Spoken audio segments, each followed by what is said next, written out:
다 함께 사도신경으로 신앙 고백하심으로 일요 저녁 예배를 하나님께 드리겠습니다. 전능하사 천지를 만드신 하나님 아버지를 내가 믿사오며 그 외아들 우리 주 예수 그리스도를 믿사오니 이는 성령으로 잉태하사 동정녀 마리아에게 나시고 본디오 빌라도에게 고난을 받으사 십자가에 못 박혀 죽으시고 장사한 지 사흘 만에 죽은 자 가운데에서 다시 살아나시며 하늘에 오르사 전능하신 하나님 우편에 앉아 계시다가 저리로서 산자와 죽은 자를 심판하러 오시리라. 성령을 믿사오며 거룩한 공회와 성도가 서로 교통하는 것과 죄를 사하여 주시는 것과 몸이 다시 사는 것과 영원히 사는 것을 믿사옵나이다. 아멘. 하나님 아버지시여, 저희들이 각 처소에서 우리의 왕이시며 우리의 구원주이신 주님을 경배하며 찬양하기 위하여 모여 있습니다. 우리 중에 오시어서 주님을 향한 찬양과 경배를 받아주시옵소서. 예수 그리스도의 이름으로 기도합니다. 아멘. 다 함께 찬양하시겠습니다. 찬송가 94장 주 예수보다 더 귀한 것 없네, 함께 찬양하겠습니다.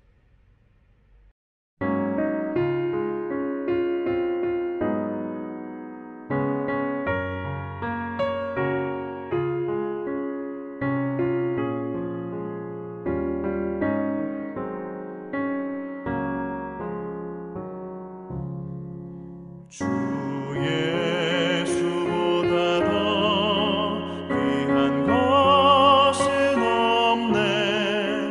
이 세상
성경 봉독하겠습니다. 오늘 성경 말씀은 신약성경 로마서 1장 18절부터 23절까지의 말씀입니다. 오늘 성경 말씀을 제가 봉독해 드리겠습니다. 하나님의 진노가 불의로 진리를 막는 사람들의 모든 경건하지 않음과 불의에 대하여 하늘로부터 나타나나니 이는 하나님을 알만한 것이 그들 속에 보임이라. 하나님께서 이를 그들에게 보이셨느니라. 창세로부터 그의 보이지 아니하는 것들 곧 그의 영원하신 능력과 신성이 그가 만드신 만물에 분명히 보여 알려졌나니 그러므로 그들이 핑계하지 못할지니라. 하나님을 알되 하나님을 영화롭게도 아니하며 감사하지도 아니하며 오히려 그 생각이 허망하여지며 미련한 마음이 어두워졌나니 스스로 지혜 있다 하나 어리석게 되어 썩어지지 아니하는 하나님의 영광을 썩어질 사람과 새와 짐승과 기어다니는 동물 모양의 우상으로 바꾸었느니라. 아멘. 다 함께 기도하고 말씀을 듣겠습니다. 우리가 섬기는 주님께서 하늘과 땅을 창조하신 이 세계의 왕이시오니 저들이 이 시간 주님의 백성으로 함께 모여 주님의 말씀을 듣기를 원합니다. 우리가 하나님을 섬기되 하나님의 하나님 되심에 합당하게 주님을 섬길 수 있도록 오늘 말씀을 통하여 우리를 바른 진리 가운데로 인도하여 주옵소서. 예수 그리스도의 이름으로 기도합니다. 아멘. 우리가 오늘 일요 저녁 예배 말씀부터는 계시론에 관해 살펴보고자 합니다. 계시론이란 이 표현이 매우 무겁게 느껴질 것으로 염려가 됩니다. 목회자에게 또는 신학자에게 필요한 어떤 신학적인 전문적인 영역은 아닐까, 그렇게 좀 부담스럽게 우리 성도님들이 여기실까 염려가 됩니다.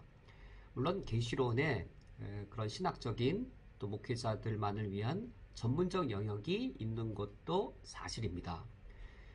그런데 계시론이 우리 모든 그리스도인들이 알아야 할 필수적인 내용들을 담고 있고, 모든 그리스도인 중에서 특별히 우리 한국교회가 가르치는 일에 있어서 좀 상대적으로 정말 필요하지만 불충분하게 가르쳐졌던 그 영역이 계시론 부분입니다. 기독론이라든지 또는 구원론이라든지 이런 영역들은 비교적 이제 충분히 가르쳐진 것에 비해 그러니까 한쪽을 강조하다 보면 또 다 강조할 수 없죠. 상대적으로 이 계시론의 아주 중요한 부분들이 좀 소홀히 다루어지지 않았나 하는 그런 아쉬움이 있는 내용들 함께 제가 더 관심을 가지고 나누고자 합니다. 먼저 우리 계시론의 본론적 내용이 들어가기 이전에 서론으로 그런 계시론을 우리가 오늘 그러니까 충분히 배우지 못한 또 충분히 가르쳐지지 않은 상황에서 어떤 부분에 가치를 두고 우리가 계시론을 듣고자 해야 하겠는가? 이제 계시가 두 종류로 나뉘게 됩니다. 일반 계시가 있고 특별 계시가 있습니다. 우리 한국교회는 그동안 특별 계시 쪽을 강조하였고 그게 잘못된 것이 아니라 그건 옳은 것이죠. 특별 계시 위주로 강조하다 보니 계시하면 특별 계시 쪽으로만 우리가 가르쳐지는 그런 집중한 면이 있었습니다. 그러니까 특별 계시가 바로 예수 그리스도이신데 특별 계시를 많이 강조하고 상대적으로 일반 계시 쪽은 소홀하게 여기게 되었습니다. 그런데 이 일반 계시는 하나님이 얼마나 크신 분인지를 우리에게 알려주는 역할을 합니다. 하늘과 땅을 창조한 우리 하나님 얼마나 높고 얼마나 넓으실까요? 하늘을 창조하신 하나님보다 더 높을 수 없고 해 뜨는 데부터 해 지는 데까지 이 땅을 창조하신 우리 하나님보다 더 넓은 분이 없습니다. 이처럼 가장 크고 가장 넓은 우리 하나님, 이런 하나님을 계시해 주는 그것이 바로 일반 계시입니다. 근데 상대적으로 이런 일반 계시를 우리가 소홀히 하게 되어지면 어떤 부분을 우리가 충분히 모를 수 있을까요? 가장 높고 가장 넓으신 일반 세계의 우리 하나님에 대한 어떤 알아감의 또 지식의 결연은 우리 신앙의 폭을 매우 좁게 만들 우려가 있습니다. 특별계시, 예수 그리스도를 우리에게 구원주로 나타내는 특별계시만을 혹시 배우게 되어진다면 신앙적인 것이 기독교 종교적인 것으로 축소될 우려가 있습니다.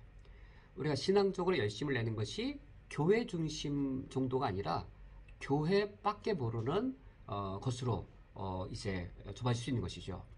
우리 신앙생활을 예수 그리스도 복음 전도하는 것만으로 좁혀서 우리가 이해할 우려도 있습니다. 그러나 우리의 하나님, 하늘과 땅을 창조하신 우리 하나님은 가장 높고 가장 넓은 분이셔서 이 세상 모두를 다 포괄하시고 이 세상 모든 부분을 다 통치하시는 하나님이십니다. 우리 하나님이 대한민국 사회의 정치, 경제, 사회, 문화 중에 종교 중에서도 기독교만을 다스리실까요? 전혀 그렇지 않지요. 우리 하나님은 이 세상의 모든 영역, 정치의 영역이든 경제의 영역이든 또는 이 물리적인 자연의 영역이든 또 눈에 보이지 않는 영의 영역이든 모든 것을 다 창조하신 우리 하나님이십니다. 일반 모든 세계를 창조하신 가장 넓으신 하나님이셔서 우리가 하나님을 믿는다, 하나님을 섬긴다라고 하면 우리 신앙은 신앙적인 것이 종교적인 것으로 축소되는 것이 아니라 오히려 반대인 것이죠. 신앙적인 것은 일반적인 것으로 확대되어져야 됩니다. 그것이 바로 일반 은총입니다. 일반 은총의 영역은 우리 하나님이 얼마나 크고 넓으신 분이신지를 알려주므로 일반 계시를 우리가 정확하게 알고 충분히 알 때에 우리 신앙생활의 영역을 내 삶의 현장으로 이끌어가주는 그런 역할을 하게 되었습니다. 기독교 문화를 일반 은총의 아주 중요한 역할이 또 문화인데 기독교 종교 문화로 이 세상 문화를 정복하려고 하는 것이 아니라 예술은 예술로서, 문학은 문학으로서, 음악은 음악으로서, 또 우리가 과학은 과학으로서 어떻게 우리가 이 일반 은총의 세계에 우리 그리스도인으로서 우리가 하나님의 백성으로 살아갈 수 있는지를 어떤 그런 가치관을 형성하게 하는 것에 근거가 되는 것이 바로 일반 계시가 됩니다. 그래서 이런 부분에 대한 우리 성도님들의 삶에 아주 필요한 부분이죠. 이것이 단지 신학자나 목회자의 어떤 전문적 영역이 아니라 우리 성도님들이 정말로 내가 가정에 나가서 부모의 역할을 할 때, 내가 직장에 나가서 내가 사회인으로서 우리 사회의 한 구성원으로서 바람직한 역할을 할 때 바로 이 일반 계시가 바로 그 근거가 되기 때문에 우리가 이 부분에 대해 그동안 좀 우리가 결여된 부분이 있었다면 좀 더 보충하는 그런 기회로 말씀을 나누고자 합니다. 그래서 계시가 이렇게 일반 계시와 특별 계시 둘로 나눠지는데 기존의 특별 계시를 강조한 것, 그것은 아주 우리 한국교회가 잘한 겁니다. 이에 비해 일반 계시가 좀 불충분한 부분이 있었던 것이죠. 우리는 일반 계시의 불충분한 부분들을 한편 우리가 바르게 강조하기도 해야 되지만 동시에 두 번째로 일반 계시를 자칫 잘못 강조하다 보면 우리 기독교를 종교들 중에 하나로 여겨버릴 수 있습니다. 기독교 신앙이 아주 독특한 기독교 신앙됨이 있거든요. 기독교는 단지 종교가 아니라 하나님의 구원을 우리에게 선사할 수 있는 유일한 절대적 진리입니다. 특별 계시를 일반 계시의 강조가 특별 계시의 온전함을, 완전함을 바르게 균형 잡지 못하면 우리 기독교를 종교들 중에 하나로 격화시켜버릴 어떤 위험성도 있습니다. 일반 계시가 어떤 면에서 가치가 있고 그러나 일반 계시가 동시에 어떤 부분에서 불충분한지, 일반 계시의 불충분함이 특별 계시로서 어떻게 채워지는지를 둘의 관계를 우리가 바르게 잘 이해하지 못한다면 또 다른 어려움을 양산할 수 있습니다. 그래서 우리가 이 계시론에서 일반 은총의 가치와 효용을 우리가 함께 나누고, 그러나 일반 계시가 왜 불충분한지, 일반 계시로서는 왜 완전하지 못하여 특별 계시가 또 우리에게 주어졌는지를 우리가 또 충분히 이해할 때 계시론의 두 번째 측면, 기독교가 기독교되어지는 예수 그리스도의 구원의 진리를 힘있게 선포하는 교회됨을 유지하면서 우리가 이 하나님의 이 계시가 계시되게 하는 그 길을 지켜나갈 수 있습니다. 그래서 우리가 이 일반 계시의 이 부충분한 부분들을 채워 나가는 그 이 부분과 동시에 특별 계시로서 기독교의 이 독특함, 기독교의 유일성, 기독교의 절대성 이 부분을 지켜나가는 부분들을 이번 이 계시론을 함께 나누는 시간을 통해 우리가 나누고자 합니다. 오늘은 계시론의 첫 번째 시간으로 세 가지 내용을 살펴보고자 합니다. 첫 번째로 계시의 정의, 두 번째로 계시의 필요성, 세 번째로 계시의 종류, 이 세 가지를 살펴보고자 합니다. 계시의 정의와 계시의 필요성은 좀 간략히 살펴보고 계시의 종류를 좀 더 자세히 살펴보도록 하겠습니다. 첫 번째로 계시란 무엇인가? 우리 기독교 신앙에서는 계시를 하나님께서 우리 인간에게 자기 자신을 알려주신 것, 이것을 계시라고 합니다. 누가 누구를 계시하는가?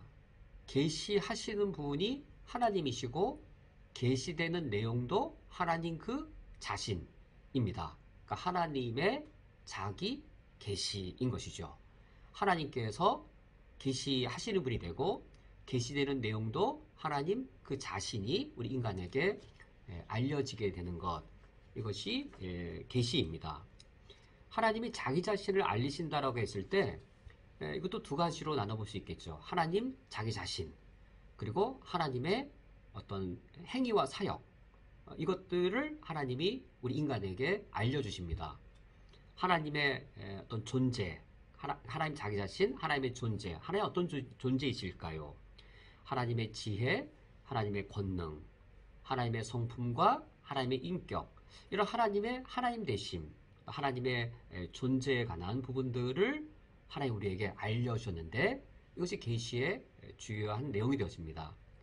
이런 하나님의 존재뿐만 아니라 하나님이 활동을 하시고 일을 하시고 역사를 이루시는 것이죠. 이 부분도 계시가 되었는데 하나님은 과연 어떤 뜻을 갖고 계시고 어떤 목적을 위해 일을 하실까? 하나님의 계획은 과연 무엇일까? 이런 이 하나님이 일하시고 또 하나님이 역사를 이루어 나가시는 하나님의 뜻과 계획과 목적, 이것도 하나님이 계시하시는, 하나님께서 자기 자신을 인간에게 알려주시는 주요한 내용이 됩니다. 첫 번째 우리 내용, 계시란 무엇인가? 계시의 정의, 우리 이렇게 정의해 볼 수 있을 겁니다. 하나님께서 우리 인간에게 하나님 자신을 알려주시는 것, 이것이 계시입니다. 하나님의 존재에 대해, 하나님의 역사하심에 대해 우리 인간에게 드러내어 알려주신 것, 이것이 계시입니다. 두 번째로 계시의 필요성입니다. 왜 하나님께서 하나님 자기 자신을 스스로 드러내어 우리에게 알려주셔야 했는가? 계시가 이제 이 어떤 이 커튼과 같이 가려진 것을 이렇게 벗겨버려서 드러내어 주어 알리다라는 의미 있거든요. 왜 우리 인간 스스로 하나님을 파악하여 알 수는 없을까요? 왜 계시가 필요한 것일까요? 우리 인간이 스스로 하나님의 성품을, 하나님의 권능을 파악할 수는 없을까요? 하나님의 이 역사를 향한 뜻과 계획은 무엇일지, 하나님의 목적은 무엇일지 우리 인간이 스스로 연구해서 알아낼 수는 없을까요?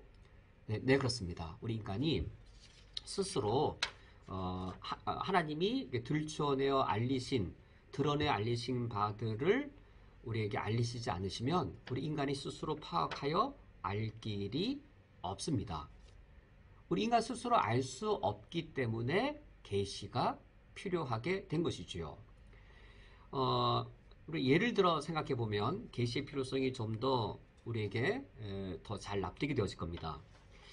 우리 인간에게는 이성이 있고 또 지적 능력이 있어서 우리 인간이 연구하고 또 그 연구를 통하여서 지식을 그리고 학문을 만들어낼 능력이 우리에게 있습니다. 어떤 식물학자가 들판에서 새로운 꽃을 보았다면 그 새로운 들풀 꽃들을 볼 때 관찰을 하고 여러 기간 동안 또 여러 이 경험들을 통해서 이 식물은 과연 어떤 식물인지 밝혀낼 수 있겠죠. 또 식물을 여러 가지로 또 실험을 하고 또 여러 가지 관찰을 통해서 이 식물의 뭐 씨앗의 구조나 또 이 식물의 생장 주기나 이런 것들을 발견해 낼 수 있을 겁니다. 식물뿐만 아니라 동물도 그러하겠죠. 동물을 연구함으로 관찰해내므로 식물과 동물뿐만 아니라 여러 물질들에 대해서도 사물들에 대해서도 우리 인간이 우리 이성을 가지고 사물을 파악해내고 또 동물과 식물들을 알아낼 수 있습니다. 동물이 자기 자신을 계시해야 알 수 있는 게 아니죠. 어떤 이 철분이라든지 또 여러 이 광물질들이 인간에게 나는 이런 존재야 자신을 알려내야만 탄소라든지 질소가 자기 자신을 우리 인간에게 자신을 계시해야만 우리가 알 수 있는 것이 아니고 탄소는 어떠한지 질소는 어떠한지 우리 인간이 실험을 하든지 관찰하든지 하여서 인간의 이성과 지식을 가지고 이 내용들을 파악하여 알 수 있습니다. 즉 그런 대상들은 계시가 되지 않아도 뭐 스스로 계시할 수도 없고 계시하지 않아도 우리 인간의 탐구와 이 파악을 통해서 알아낼 수 있는 대상들입니다. 그런데 우리 인간이 알아야 할 대상이 인격적인 대상이라고 하면 상황이 달라집니다. 비인격적인 어떤 사물, 동물, 식물들은 우리 인간이 그들 자신들의 계시 없이도 파악하여 알 수 있지만 인격체인 경우는 자기가 스스로 자신을 알리지 않냐면 우리가 그 대상을 알 길이 없습니다. 이를테면 이제 저같이 둔한 남자들은 내가 아무리 사랑할지라도 내 아내를 도무지 모릅니다. 뭐 알 길이 없습니다. 이제 화가 나 있으면 알 길이 없습니다. 물어봐야죠. 그러면 그것도 속상하겠죠. 아내 입장에서는 뭐 말해줘야 하냐고.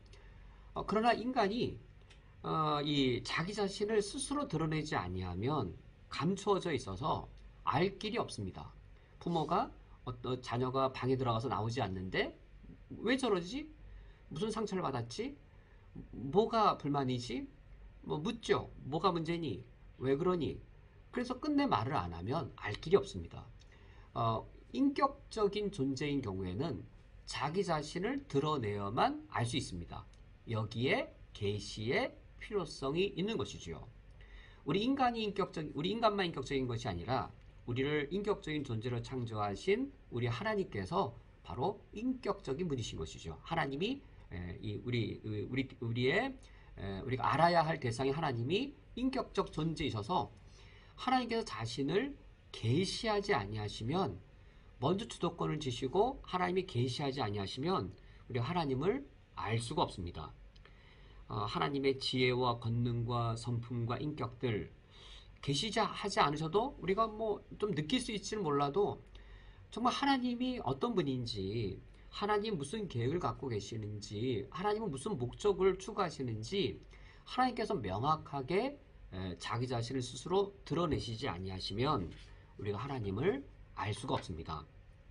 하나님을 알아야 할 필요성은 절대적인데 하나님이 자신을 계시하지 아니하시면 우리가 알 길이 없으므로 하나님께서는 우리에게 하나님 자신을 계시하시기로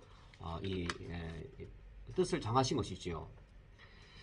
이처럼 계시의 계시의 필요성을 알 때에 그렇다면 우리가 얼마만큼 하나님을 알 수 있을까요?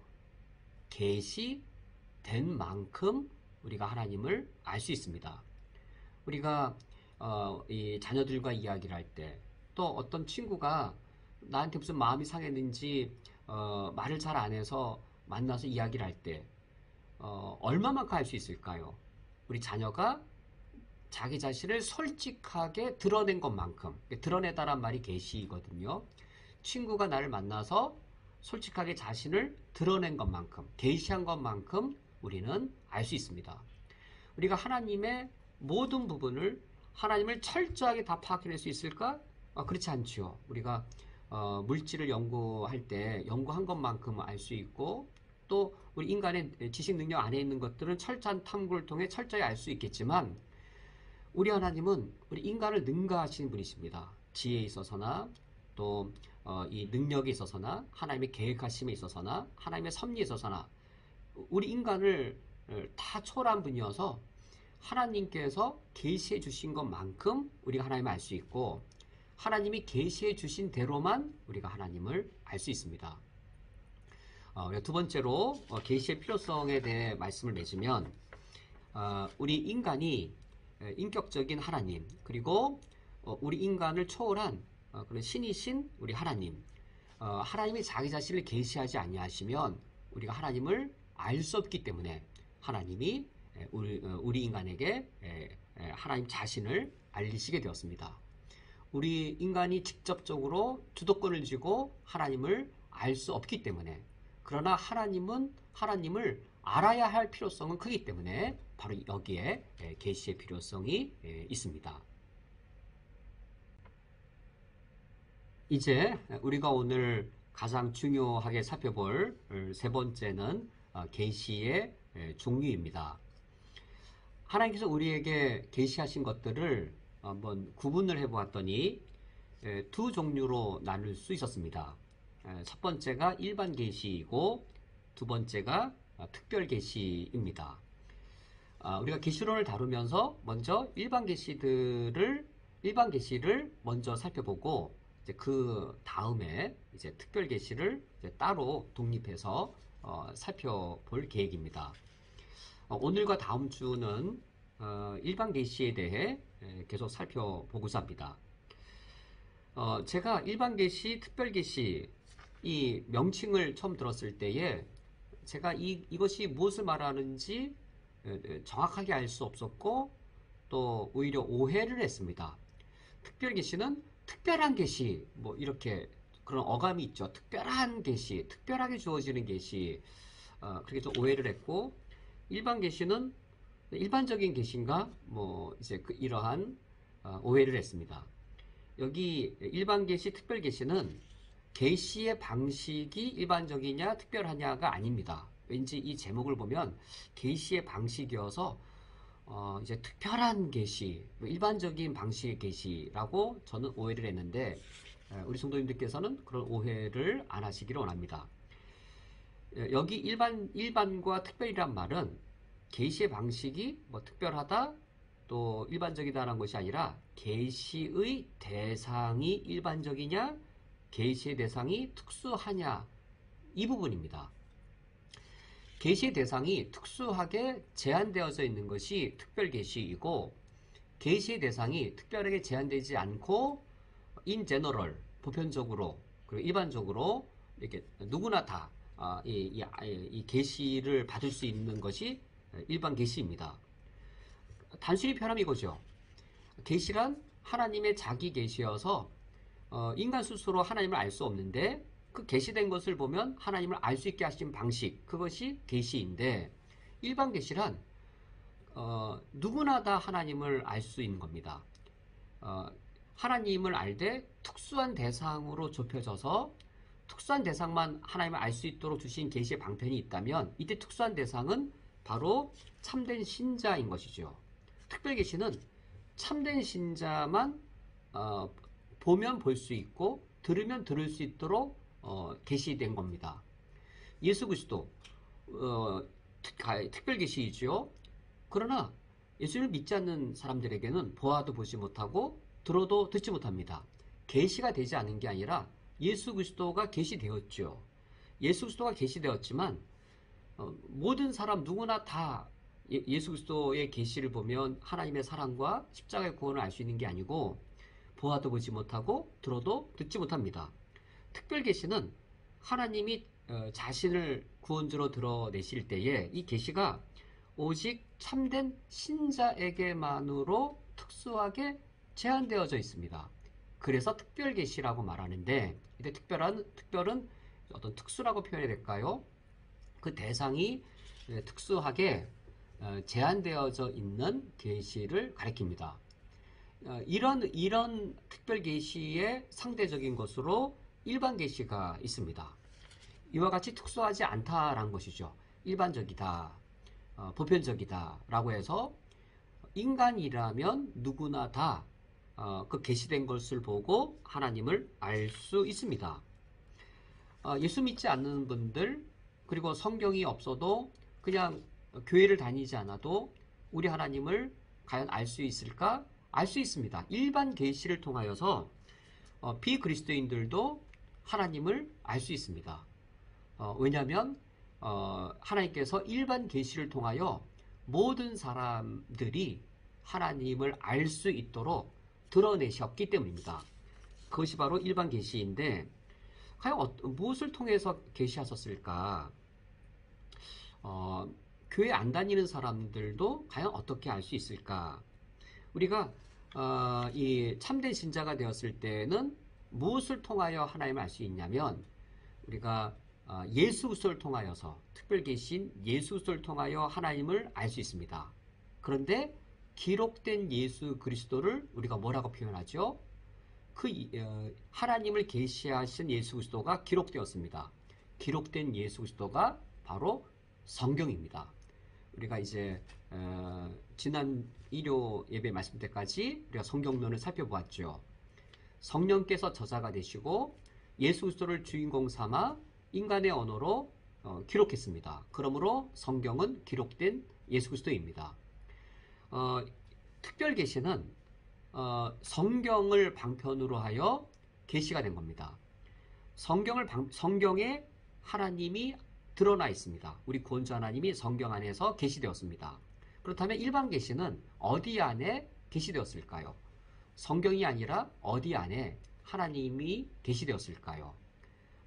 크게 두 가지로 단순히 나타날 수 있는데 우리 인간 자신 안에도 하나님이 계시되어져 있고 우리 인간 바깥에 우리가 살아가는 이 자연세계도 하나님의 창조하신 이 자연세계에도 하나님이 계시되어져 있습니다. 인간 내면 안에 양심과 이성이 있어서 이성과 양심을 통하여서 우리 인간은 인간 내면 안에 계시된 하나님을 알 수 있고 내 안에 계시되었기 때문에 우리가 성경 없어도 또 이 하나님의 말씀을 듣지 않아도 모든 사람들이 하나님을 알 수 있습니다.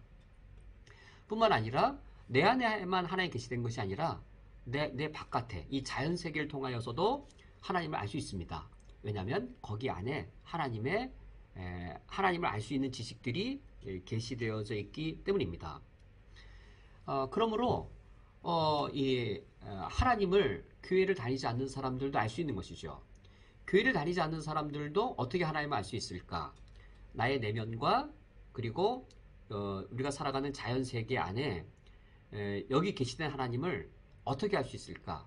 나의 이성과 양심을 통하여서 내 삶의 총체적인 경험을 통하여서 하나님을 알 수 있습니다. 인간에게 이성이 있죠. 또 양심도 있죠. 이성과 양심을 가지고 이 세상을 살아갑니다. 이 세상을 살아가면서 일상의 경험들이 있고 크게는 역사가 있습니다.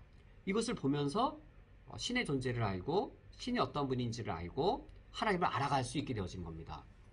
특별계시의 경우에는 성경 안에 예수 그리스도가 계시되었는데 어떻게 알 수 있을까요? 믿음으로 알게 되었습니다. 특별계시 안에 드러난 예수 그리스도 우리가 믿음으로 압니다. 일반 계시 안에 드러난 하나님 우리 인간의 이성과 양심과 경험을 통하여 하나님을 알 수 있습니다. 계시의 두 종류를 요약을 하면 계시는 일반 계시, 특별 계시가 있는데 이것은 계시의 어떤 방식에 따른 분류가 아니라 계시의 대상에 따른 분류입니다. 계시의 대상에 따른 분류로서 이 모든 사람에게 하나님 자신을 알리신 일반 계시가 있고 오직 참된 신자에게만 알리신 특별 계시가 있다. 이렇게 둘로 나눠진다. 특별 계시는 성경 안에 기록된 예수 그리스도로 계시되었고 이때 기록된 예수 그리스도는 믿음으로 참된 신자가 믿음으로 성경을 통해 하나님을 알게 되어진다. 그런데 일반 계시는 인간 내면에 그리고 자연세계에 하나님이 드러나 있는데 이 경우는 인간의 이성과 양심과 경험을 통하여 역사를 연구함으로써 알 수 있게 된다. 이렇게 계시의 두 종류를 구분해 볼 수 있겠습니다. 그런데 우리가 마지막으로 이제 일반 계시에 대한 내용을 좀 더 살펴볼 것은 이겁니다. 이게 두 종류의 계시를 주셨다라고 하는 것은 일반 계시가 먼저 오고 특별 계시가 뒤따라 왔다라고 봐야 될 터인데, 그 이유는 일반 계시로서 구원을 얻을 만큼 충분히 우리가 하나님을 알 수 있을까요? 불가능한 것이죠. 일반 계시로서 하나님을 알 수 있습니다. 그러나 구원받을 만큼 알 수는 없습니다. 그리하여 특별 계시가 필요했던 것이죠. 이제 우리가 오늘 남은 시간을 통하여서는 일반 계시에 대해 좀 더 살펴보도록 하겠습니다. 일반 계시를 통하여서 우리가 하나님을 알 수 있습니다. 교회를 다니지 않는 분들도 하나님을 알게 되었습니다. 우리 그리스도인들도 특별 계시를 통해서 하나님을 아는 것이 아니라 일반 계시를 통하여 하나님을 더 완전하게 알게 되었습니다. 그런데 이 일반 계시만으로는 완전하지가 않습니다. 이 완전하지 아니한 일반 계시, 그러므로 열등하거나 불필요한가? 그렇지 않습니다. 일반 계시는 아주 중요하고 아주 소중하고 우리에게 매우 유익합니다. 그렇다면 마지막으로는 일반 계시는 과연 어떤 종류들이 있고 일반 계시 안에는 어떤 내용들이 담겨져 있는가? 이런 일반 계시들을 통하여서 하나님께서는 우리에게 어떤 유익을 누리게 하시는가? 우리가 일반 계시에 대해 좀 더 마지막으로 살펴보도록 하겠습니다. 그러면 이제 마지막으로 우리가 일반 계시에 대해 좀 더 살펴보도록 하겠습니다. 일반 계시, 특수하게 참된 신자에게만 하나님이 자기 자신을 드러내신 것이 아니라 하나님이 창조하신 모든 사람들, 그분들이 불교 신자이든 또는 뭐 힌두교도이든 또는 무종교인이든 모든 사람에게 하나님께서 하나님 자신을 알리신 그 일반 계시, 과연 어떻게 알리셨고 또 무슨 내용들을 알리셨는지 이에 대해 우리가 마지막으로 살펴보도록 하겠습니다. 하나님의 일반 계시에 대해 충분한 내용을 또 필요한 내용을 알려주는 가장 대표적인 성경 본문이 우리가 오늘 함께 읽은 로마서 1장 18절 이하의 말씀들입니다. 먼저 하나님이 누구를 대상으로 하여 계시하셨는가? 이제 일반 계시, 특별 계시 이 구분이 대상에 따른 구분이라고 하였죠. 그래서 대상을 한번 봐야 될 터인데 로마서 1장 18절에 보면 하나님이 계시하신 대상이 나옵니다. 18절 말씀 보면 로마서 1장 18절 말씀에 하나님의 진노가 불의로 진리를 막는 사람들이라고 하여서 지금 하나님이 계시하신 대상이 참된 신자가 아니고 불의로 진리를 막는 이 불신자들입니다. 하나님께 이렇게 적대적인 사람들, 고의적으로 이 불의로 진리를 막는 이런 불신자들에게도 하나님이 계시하셨을까? 하나님 자신을 알도록 하셨을까? 그러므로 이러한 대상들을 향한 하나님의 계시이기 때문에 이 계시는 특별 계시가 아니라 일반 계시인 것이죠. 참된 신자가 아니라 심지어 이처럼 고의적으로 정면으로 하나님을 적대하는 불신자조차도 하나님께서 일반 계시의 대상으로 삼으시고 하나님 자신을 알려주셨습니다. 과연 하나님이 어떻게 무엇을 계시하셨을까? 두 가지인데 19절의 첫 번째 그리고 20절의 두 번째, 하나님께서 일반 계시를 하실 때 어떤 두 가지 방식으로 하시는지가 나타나 있습니다. 첫 번째가 19절에 이는 하나님을 알만한 것이 그들 속에 보임이라. 하나님께서 이를 그들에게 보이셨느니라. 여기 보이다, 보이셨다, 알다, 알게 하셨다. 알다란 말, 보다란 말 같은 동의어이지요. 하나님을 알만한 것이 그들 속에 있다. 그들 속에 보여진다 라고 하여서 우리 인간 내면 안에 하나님을 아는 지식이 있습니다. 심지어 그 대상이 누구요? 참된 신자가 아닌 이처럼 불의로 진리를 막는 불신자의 내면 안에조차도 하나님을 아는 지식이 그 안에 있다는 것이죠. 이 두 번째의 영역에 대해서는 좀 오히려 좀 순서상 바꾸어서 두 번째로 살펴보고, 이처럼 하나님이 불신자로 하여금 하나님을 알게 하시는 두 번째 또 방식이 있는데, 그것이 20절에 있습니다. 20절 말씀을 보면 창세로부터 그의 보이지 아니하는 것들 곧 그의 영원하신 능력과 신성이 그 만드신 만물에 분명히 보여 알려졌나니 그러므로 그들이 핑계하지 못할지니라 라고 말씀하셔서 19절에서는 하나님을 아는 지식이 인간 내면 안에 있다면, 20절 말씀에 의하면 하나님을 아는 지식이 인간 외부 세계에, 우리가 살아가는 일상적인 삶의 영역에, 자연의 영역이든 사회 영역이든 하나님이 창조하신 이 영역 안에 나타나 있다는 것이죠. 무엇이 나타나 있냐면 보이지 않는 것이 보이도록 나타나 있습니다. 창세로부터 그의 보이지 아니하는 것, 곧 그의 영원하신 능력, 신성이 그가 만드신 만물에 분명히 보여져 드러나 있다라고 합니다. 실제로 많은 이 자연을 탐구하는 과학자들이 과학을 연구하면서 부정하지 못하는 사실들이 있죠. 그 과학의 연구를 통하여서 과학의 관찰 결과 그 보이지 아니하는 하나님의 영원하신 능력과 신성을 자신들의 눈으로 보므로 무신론자의 입장에서 하나님의 살아계심, 특히 인격적 존재의 하나님의 역사하심을 고백하지 아니할 수 없어서 하나님의 존재를 인정한 수많은 과학자들, 그 수를 우리가 다 언급할 수 없을 정도로 너무나도 많지요. 이처럼 과학적이면 신앙적이지 않을 것 같은데, 과학적일수록 하나님의 존재를 부정할 것 같은데 그렇지가 않은 것이죠. 하나님이 창조하신 이 자연 세계 속에 이 하나님의 이 신성과 능력들이 깃들어져 있어서, 야, 신이 아니면 이 일을 할 수가 없구나라는 감탄하게 된 것이죠. 이처럼 창조 세계의 자연 세계에 나타난 하나님의 자기 자신을 알려주시는 것, 이것이 얼마나 강력하냐면 20절 하반절에 그러므로 그들이 핑계하지 못할지니라, 핑계할 수 없을 정도로 이 자연 세계를 통하여 하나님의 존재가 강력하게 나타나고 있습니다. 그러면 우리가 한번 정리를 해보죠. 하나님의 일반 계시 두 가지 방편입니다. 인간 내면 안에 있고, 그리고 인간 우리 외부 세계의 창조와 자연을 통하여 하나님이 자기 자신을 드러내십니다.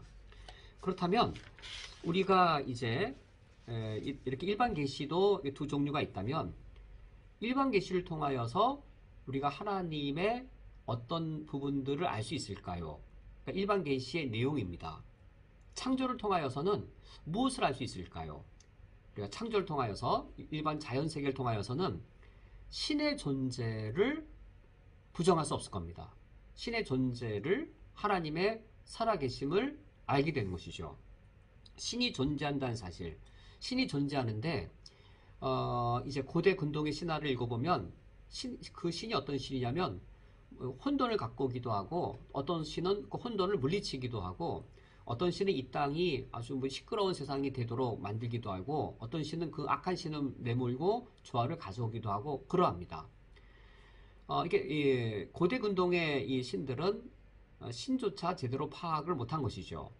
그러나 우리가 이 하늘과 땅의 이 자연 세계를 바라보면서 우리가 하나님에 대해 신의 존재를 알 뿐만 아니라 그 신이 어떤 신인지를 우리가 엿볼 수 있습니다. 로마서 1장 20절 말씀대로 그의 영원하신 능력과 신성이 그 가운데, 만물 가운데 분명히 보여져 알게 되는 것이죠. 그런데 그 신의 능력과 신성이 우리 인간에게 은혜로 베풀어집니다. 비가 내리고 그 비가 땅에 스며들어서 비옥한 땅을 만나면 우리에게 양식을 주고 우리에게 생명이 지속될 수 있도록 모든 것들을 공급해 주지요. 들에 나가서 또 이 산에 나가서 나무를 꺾어다가 집을 지을 수 있도록 산천초목을 하늘에 있는 신이 베풀어 줍니다. 그래서 우리 인간들이 신을 경험하고는 무엇을 알게 될까요? 단순히 신이 존재한다 정도로 아는 것이 아니라 신의 영광과 신의 큰 능력들이 우리 인간을, 나를 먹이고 입히고 살아갈 수 있도록 우리의 삶을 지탱해 준다는 사실을 알게 됩니다.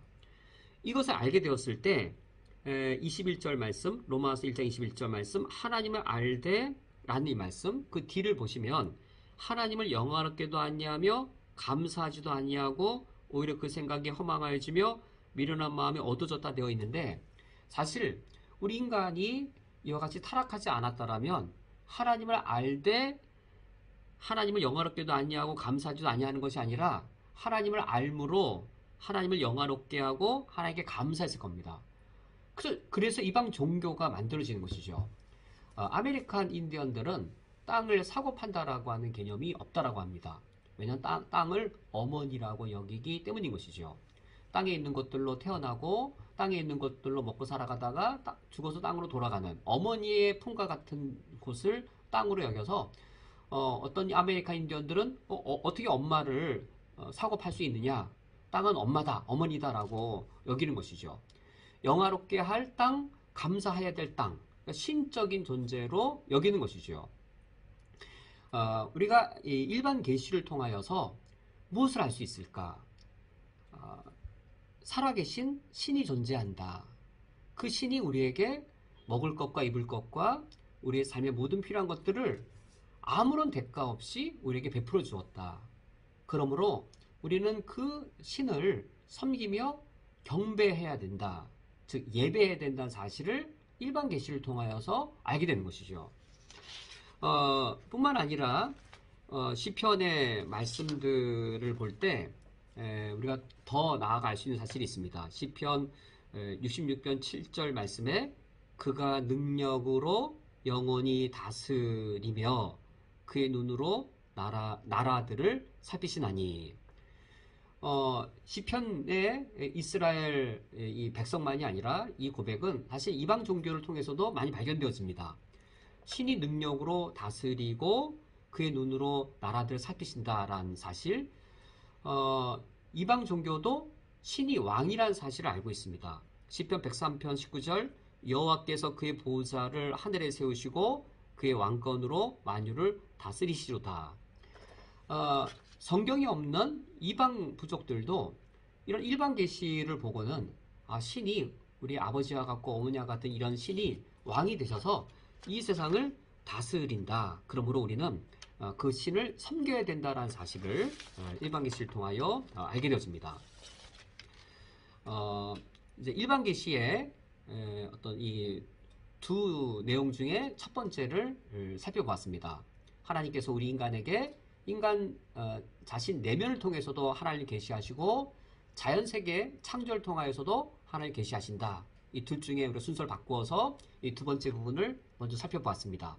하나님께서 창조와 자연을 통해 살아계신 하나님을 알려주시고 그 창조된 자연 안에 하나님의 영원하신 능력과 신성이 깃들여져 있는데 그것이 우리 인간에게 은혜로 베풀어짐으로 우리 인간들은 보편적으로 이런 자연을 통해 우리에게 은혜 베푼 이 신을 예배하고 경배하며 섬겨야 된다. 왕으로 섬겨야 된다는 사실을 성경이 없어도 알고 있습니다. 하나님의 특별한 구원의 은총을 누리지 못하여도 이 사실을 알 수 있습니다. 이러한 일반 은총의 지식이 우리 그리스도인들 입장에서는 그분들을 하나님을 섬기도록 이끌어오는 것에 장애가 될까요? 아니면 근거가 되어질까요? 오히려 우리가 건강한 기독교가 되어서 예수 그리스도의 복음의 능력을 바르게 행하려고 한다면 오히려 이분들을 이 하나님을 섬기도록 인도해 오는 이 일반 은총의 가치가 오히려 이 특별 은총으로 인도해 오는 근거가 되고 발판이 되는 것이죠. 이제 일반 은총의 두 번째 부분, 하나님이 자연세계와 창조를 통해서만이 아니라 인간 내면을 통해서도 하나님이 계시하시는 부분을 살펴보도록 하겠습니다. 로마서 1장 19절에 이는 알만한 것이 그들 속에 보임이라 인간 내면 안에 있음을 말씀드렸는데, 인간 내면 안에 어떻게 하나님을 아는 이 지식, 두 번째 일반 은총의 방편이 있겠는지요? 인간 내면 안에는 이성이 있고 특히 양심이 있습니다. 양심이 있어서 선과 악을 분별할 수 있고 인간 이성이 더불어 양심과 작용을 해서 이런 법칙은 보편적이구나. 부모를 공경해야 된다. 살인하지 않아야 된다. 이것은 인간의 양심과 보편적 이성을 통해서 그 모든 사람이 지켜야 된다는 사실을 우리가 알 수 있습니다. 뭐 한국에서만 살인하면 안 되는 것이 아니라 미국 가서도 살인해서는 안 되는 것이죠. 미국 사람도 그렇고 한국 사람도 그렇고 인간의 양심이 이처럼 보편화될 수 있는 것은 인간 내면 안에 양심과 보편적인 이성이 있기 때문입니다. 하나님께서 인간 내면 안에 하나님을 계시하셨는데 우리 하나님이 어떤 분이시냐면 도덕적이시고 윤리적인 하나님이십니다. 정의와 공의가 한편에 있고 동시에 이 사랑과 긍휼과 자비가 있으셔서 이런 하나님의 성품이 우리 인간 내면에 계시되었을 때 우리 인간의 도덕성으로 구체화되어지고 인간의 윤리의식으로 구체화되어지는 것이죠. 양심과 이성을 기반으로 하여 우리 인간들이 그 시대의 도덕을, 그 시대의 윤리를 만들어내게 됩니다. 우리가 그 사실을 로마서 2장에서 또 발견할 수 있습니다. 로마서 2장 14절 말씀을 보면 율법 없는 이방인이 본성으로 율법의 일을 행할 때에는 이 사람이 율법이 없어도 자기가 자기에게 율법이 된다라는 이 말씀이 있습니다. 이것이 로마서 1장 19절과 로마서 2장 14절이 서로 연결되는 구절입니다. 하나님을 알만한 것을 하나님이 인간 내면 안에 두셨는데 그것이 본성인 것이죠. 2장 14절에 본성으로 율법의 일을 행할 때에는 어떻게 율법 없는 이방인이 본성으로 율법의 일을 행할 수 있나요? 여기 하나님의 계시의 대상이 율법 없는 이방인입니다. 율법 없는 이방인이 하나님의 계시를 받았으므로 이건 특별 계시가 아니라 일반 계시인 것이죠.